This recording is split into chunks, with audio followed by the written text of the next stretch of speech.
Hi, I am Anliya. Welcome back to my channel. So ഇന്ന് ഈ 10th എഴുതാൻ പോണ സ്റ്റുഡൻസിനും ഇനി വരാൻ പോകുന്ന ഇയേഴ്സിൽ എഴുതാൻ പോകുന്ന സ്റ്റുഡൻസിനും വേണ്ടിയിട്ടുള്ള ഒരു വീഡിയോ ആണ്. അതായത് എന്തൊക്കെ കാര്യങ്ങൾ നിങ്ങൾ ശ്രദ്ധിക്കണം, എന്തൊക്കെ കാര്യങ്ങൾ നിങ്ങൾ ചെയ്യണം, എന്തെല്ലാം ചെയ്യാൻ പാടില്ല, ഇതൊക്കെ എൻ്റെ ഒരു കഴിഞ്ഞ കൊല്ലത്തെ ഒരു എക്സ്പീരിയൻസ് വെച്ച് ഞാൻ പറയാണ്. So let's go to the video. അപ്പോൾ ആദ്യത്തെ കാര്യം എന്ന് പറഞ്ഞു കഴിഞ്ഞാൽ ഡോണ്ട് കമ്പയർ യുവർ സെൽഫ്. നിങ്ങൾക്ക് കുറവുള്ള മാർക്കായിരിക്കാം, അല്ലെങ്കിൽ കൂടുതലുള്ള മാർക്കായിരിക്കാം. നിങ്ങളുടെ ഫ്രണ്ട്സായിട്ട് ഒരിക്കലും നിങ്ങൾ കമ്പയർ ചെയ്യരുത്. അതാണ് എനിക്ക് ആദ്യം തന്നെ പറയാനുള്ളത്. അതായത് ഇപ്പോൾ നിങ്ങൾ ഫസ്റ്റ് തന്നെ 10th കയറുമ്പോൾ നിങ്ങൾക്ക് ആ സിലബസ് ചിലപ്പോൾ ഈസിയായി തോന്നണമെന്നില്ല. കാരണം കഴിഞ്ഞ കൊല്ലമാണ് സിലബസ് മാറി ഞങ്ങൾ ഫസ്റ്റ് ബാച്ച് ഞങ്ങൾ എഴുതിയത്. സോ ഞങ്ങളുടെ ബാച്ച് 2025-26 ഫസ്റ്റ് ബാച്ച് അത് എഴുതി. ഞങ്ങൾക്കത് അത്യാവശ്യം തന്നെ ടഫായിരുന്നു. അതേപോലെ തന്നെ ആയിരിക്കും നിങ്ങൾക്കെന്ന് എനിക്കറിയാം. അപ്പോൾ ഫസ്റ്റ് എക്സാം, ടേം എക്സാമുകളൊക്കെ എഴുതുമ്പോൾ നിങ്ങൾക്ക് തോന്നുന്നുണ്ടാവും എന്തുകൊണ്ടാണ് ഇങ്ങനെ മാർക്ക് വരണേ. ഇപ്പം നിങ്ങളുടെ ഫ്രണ്ട്സിനൊക്കെ ചിലപ്പോൾ നല്ല മാർക്സ് ഉണ്ടാവും. അപ്പം നിങ്ങൾ വിചാരിക്കും എന്തുകൊണ്ടാണ് എനിക്ക് ഇത്രയും മാർക്ക് കുറയണേന്നൊന്നും. അങ്ങനെയൊന്നും നമ്മൾ ചിന്തിക്കേ വേണ്ട. കാരണം എന്ന് വെച്ച് കഴിഞ്ഞാൽ നമ്മുടെ മാർക്ക് വെച്ച് നമ്മളെ സെൽഫ് കോൺഫിഡൻസ് നമ്മൾ ഒരിക്കലും ചോദ്യം ചെയ്യരുത്. നമ്മളത് കമ്പയർ ചെയ്യുമ്പോൾ നമ്മൾ തന്നെയാണ് നമ്മൾ ചോദ്യം ചെയ്യണത്. സോ അത് മാക്സിമം ഒഴിവാക്കാം. പിന്നെ കുറേ പേര് ഈ 10th എന്ന് പറയുന്ന സംഭവത്തിന് വലിയ ഹൈപ്പിൽ കൊണ്ടുപോയി വെച്ചിട്ടുണ്ട്. നമ്മുടെ നാട്ടുകാരെ, വീട്ടുകാരെ എല്ലാവരും ചോദിക്കണം ഒരു കാര്യമായിരിക്കും, 10th ഫുൾ A+ അല്ലേ, ഫുൾ A+ അല്ലേ. പക്ഷെ ആ ഒരു ചോദ്യത്തിന് മുന്നിൽ നമ്മൾ വീണ്ടും പോകരുത്. കാരണം എന്താ വെച്ച് കഴിഞ്ഞാൽ അത് അങ്ങനെ ഒരു കാര്യമാണ്, നമുക്കത് മാറ്റിയെടുക്കാൻ പറ്റില്ല.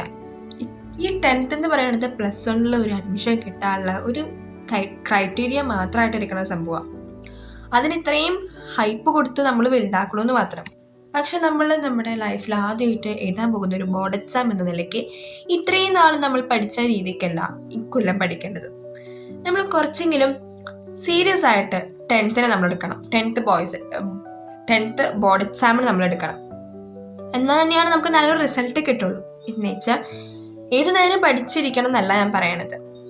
നിങ്ങൾ പഠിച്ച് നമ്മളെ എൻജോയ് ചെയ്യുന്നതിനൊപ്പം പഠിക്കണം എന്നാണ് പറയണത്. സോ ഫസ്റ്റ് കാര്യമാണ് ഡോണ്ട് കമ്പയർ യുവർ സെൽഫ്. അതായത് മറ്റുള്ളവരുടെ മാർക്ക് വെച്ച് നമ്മൾ തന്നെ ചോദ്യം ചെയ്താൽ നമ്മുടെ സെൽഫ് കോൺഫിഡൻസ് തന്നെയാണ് ഉണ്ടാവാതാവുക. നമുക്കാണ് അത് കൂടുതലായിട്ട് നെഗറ്റീവായിട്ട് ബാധിക്കുക. നമ്മുടെ പോസിറ്റീവായിട്ടുള്ള തോട്ട്സ് മുഴുവൻ മാറി നമ്മൾ നെഗറ്റീവിലേക്ക് എത്തിക്കാൻ നമുക്കൊന്നും പഠിക്കാൻ പറ്റില്ല. അത്രയും കണ്ടന്റ് ഉണ്ട്. ഇപ്പോൾ സോഷ്യലൊക്കെ എന്ന് പറയുകയാണെങ്കിൽ അത്യാവശ്യത്തിലധികം കണ്ടന്റ് ഉണ്ട്. അതൊക്കെ എന്നാലും നമ്മൾ റിവൈസ് ചെയ്തുകൊണ്ടിരിക്കണം. എന്നാൽ തന്നെയാണ് നമുക്ക് എക്സാം ഒക്കെ ആകുമ്പോൾ നല്ലോണം പഠിച്ചെത്തിക്കാനായിട്ട് പറ്റത്തുള്ളൂ. പിന്നെ രണ്ടാമത്തെ കാര്യം എന്ന് പറഞ്ഞു കഴിഞ്ഞാൽ you should have A proper time table. അതായത് നിങ്ങൾക്കൊരു കറക്റ്റായിട്ടൊരു ടൈം ടേബിൾ വേണം. അതായത് നിങ്ങൾ കറക്റ്റായിട്ട് നിങ്ങൾ എങ്ങനെ പഠിക്കും, എല്ലാ ദിവസവും സ്കൂൾ വിട്ട് വന്നു കഴിഞ്ഞ് കഴിഞ്ഞാൽ നിങ്ങൾക്ക് എത്ര ഹവേഴ്സ് നിങ്ങൾക്ക് പഠിക്കാൻ പറ്റും, ആ പഠിക്കണ ഹവേഴ്സ് നിങ്ങൾ ട്രൂത്ത്ഫുള്ളായിട്ട് നിങ്ങൾക്ക് വേണ്ടി പഠിക്കാന്നുള്ള രീതിക്ക് പഠിക്കണം. അത് നമ്മൾ ഈ എക്സാം എഴുതി വെറുതെ പോകാന്നുള്ള രീതിക്കല്ല. അതായത് ഇപ്പോൾ ടേം എക്സാമുകൾ എഴുതി പോവാം, അങ്ങനെയല്ല. മെയിൻ എക്സാമിന് നമ്മൾ എങ്ങനെയാണ് പഠിക്കുക ആ രീതിക്ക് ഇത് പഠിച്ചു പോവാം. നിങ്ങൾ പഠിച്ചു, ഇപ്പോൾ കുറച്ച് കാര്യങ്ങളെ പഠിച്ചുള്ളൂ എന്ന് വെച്ച് കഴിഞ്ഞാൽ അത് സീരിയസ് ആയിട്ട് പഠിക്കുക. അത് വേറെ രണ്ടാമത്തെ ഒരു പ്രാവശ്യം പഠിക്കാവുന്ന രീതിക്ക് മാറ്റി വയ്ക്കരുത്. പിന്നെ കുറച്ചേ പഠിക്കണമെന്ന് വെച്ചാൽ ഓക്കെ, ആ കുറച്ച് പഠിച്ചാൽ മതി. ആ കുറച്ചീശെ പഠിച്ച് തീർത്ത് കഴിഞ്ഞ് കഴിഞ്ഞാൽ നമുക്ക് മെയിൻ എക്സാം ആകുമ്പോഴേക്കും അത്രയും ലാഗ് ഉണ്ടാവില്ല, അത്രയും ലോഡ് ഉണ്ടാവില്ല, നമുക്ക് അത്രയും ഒരു സ്ട്രെസ് ഉണ്ടാവില്ല. അല്ലെങ്കിൽ അവസാനമായി എല്ലാം കൂടി ഒരു മിക്സഡ് ഫോം ആയിരിക്കും. സോ അത് മാക്സിമം ഒഴിവാക്കാനായിട്ട് ശ്രമിക്കാം. പിന്നെ വരുന്ന ഒരു കാര്യമാണ് ലാസ്റ്റ് മിനിറ്റ് സ്റ്റഡി. അത് മാക്സിമം അതല്ല, അത് ഒഴിവാക്കാൻ വേണം. മാക്സിമം എന്നല്ല, അത് ഒഴിവാക്കുക. ലാസ്റ്റ് മിനിറ്റിൽ എനിക്കത് പഠിച്ചെത്തിക്കാൻ പറ്റുന്നുള്ള നിങ്ങളുടെ വിശ്വാസം അത് ഒന്നുമല്ല, അങ്ങനെ പറ്റില്ല. നമ്മൾ ഈ ഒരു കൊല്ലം എടുക്കുന്ന സംഭവം ഒരു ലൈവ് ക്ലാസ് കൊണ്ടോ അല്ലെങ്കിൽ ഒരു യൂട്യൂബ് ക്ലാസ് കൊണ്ടോ നമുക്കത് ഫുള്ള് പഠിച്ചെടുക്കാൻ പറ്റില്ല. നമുക്ക് എവിടെയെങ്കിലും ഒക്കെ ഒന്ന് ടച്ചായി പോകുന്നല്ലാണ്ട് ഫുള്ള് സംഭവം നമുക്ക് പഠിച്ചെടുക്കാൻ പറ്റില്ല. സോ നിങ്ങളത് എത്രത്തോളം നിങ്ങൾ അടുത്ത ദിവസം പഠിക്കാം, അടുത്ത ദിവസം അങ്ങനെ പഠിക്കാം, അങ്ങനെ ചെയ്യാമെന്ന് എത്രത്തോളം നിങ്ങൾ ലാഗാക്കുന്നു അത്രത്തോളം നിങ്ങൾക്ക് തന്നെയാണ് നെഗറ്റീവായിട്ട് ബാധിക്കാം. സോ എത്രത്തോളം നിങ്ങളത് മാറ്റി വയ്ക്കുന്നു അത്രത്തോളം നിങ്ങൾ വീണ്ടും അത് കഷ്ടപ്പെട്ട് പഠിച്ചെടുക്കേണ്ടി വരും. സോ നിങ്ങൾക്ക് കുറച്ചാ പഠിക്കാൻ പറ്റുമെന്ന് വെച്ച് കഴിഞ്ഞാൽ അത് പഠിക്കാം. അത് പിന്നെ പിന്നത്തിലേക്ക് മാറ്റി വെക്കല്ല വേണ്ടത്. കുറച്ച് ദിവസം പഠിച്ചു പോയാൽ ലാസ്റ്റ് ആകുമ്പോൾ നിങ്ങൾക്ക് അത്രയും ലോഡ് ഉണ്ടാവില്ല. സോ ലാസ്റ്റ് മിനിറ്റ് ഞാൻ അങ്ങനെ പഠിച്ചെടുക്കും എന്നുള്ള ഒരു കാര്യം കംപ്ലീറ്റ്ലി അത് ഒഴിവാക്കാം. സോ എനിക്കുണ്ടായ ഒരു കാര്യം ഞാൻ പറഞ്ഞുതരാം. എനിക്ക് 10th തുടങ്ങിയ സമയത്ത് കെമിസ്ട്രി സിമ്പിളായിരുന്നു. ഫസ്റ്റ് ടു ചാപ്റ്റേഴ്സ് അത്യാവശ്യം സിമ്പിളാണ് കെമിസ്ട്രി SSLC.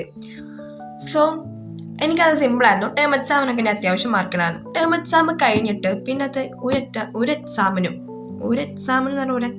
എനിക്ക് കെമിസ്ട്രിയിൽ നല്ലൊരു മാർക്ക് സ്കോർ ചെയ്യാൻ പറ്റിയിട്ടില്ല. കാരണം എന്താ വെച്ച് കഴിഞ്ഞാൽ പിന്നത്തെ 2-3 ചാപ്റ്റേഴ്സ് എന്ന് പറഞ്ഞാൽ അത്യാവശ്യം കുറച്ച് ടഫുള്ള ചാപ്റ്റേഴ്സാണ്. അതിൽ 2 ചാപ്റ്റേഴ്സ് ഉണ്ടായിരുന്നു എനിക്ക് ഏറ്റവും ഡിഫിക്കൽട്ട് ആയിട്ടുള്ള ചാപ്റ്റേഴ്സ്.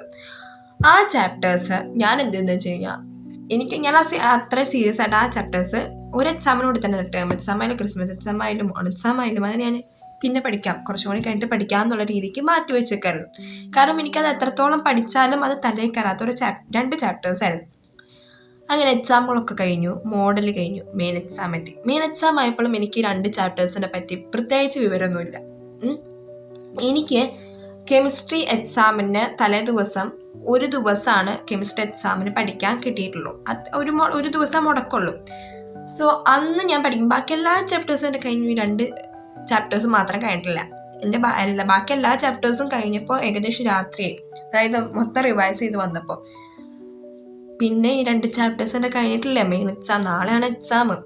അങ്ങനെ ഒരു സിറ്റുവേഷൻ എത്തിയപ്പോൾ എൻ്റെ കഴിഞ്ഞിട്ടില്ല. ഞാൻ എന്ത് ചെയ്തു? ഞാൻ ഒറ്റയിരുപ്പിലിരുന്ന് എൻ്റെ അത് കഴിഞ്ഞത് പുലർച്ചെ 5 മണി സംതിങ്ങിലാണ് കഴിഞ്ഞത്.